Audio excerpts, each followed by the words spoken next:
অসমবাসীৰ বাবে পুনৰ এক দুখবৰ। জনপ্ৰিয় অভিনেতাজন আৰু আমাৰ মাজত নাই।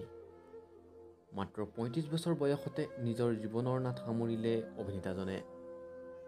বৃহস্পতিবাৰে নিশা নিজৰ বাসগৃহতে আত্মহত্যা কৰে অভিনেতাজনে। অভিনেতাজনে এনে চৰম সিদ্ধান্ত লোৱাত স্তম্ভিত হৈ পৰিছে তেখেতৰ লগৰ অভিনেতা-অভিনেত্ৰীসকল। কোনো বন্ধুবৰ্গ তথা পৰিয়ালে নাজানে অভিনেতাগৰাকীৰ এনে চৰম সিদ্ধান্তৰ কাৰণ। আৰক্ষীয়ে তদন্ত অব্যাহত ৰাখিছে। বন্ধু-বান্ধৱীসকল, উত্তৰ প্ৰদেশৰ আলিগড়ৰ নিতিন চৌহান কৰ্মসূত্ৰে বাস কৰিছিল মুম্বাইত আৰু মুম্বাইৰ বাসগৃহতে আত্মহত্যা কৰে অভিনেতাজনে। ভাৰতীয় টেলিভিছন জগতৰ অন্যতম জনপ্ৰিয় অৰ্জন কৰিছিল নিতিন চৌহানে।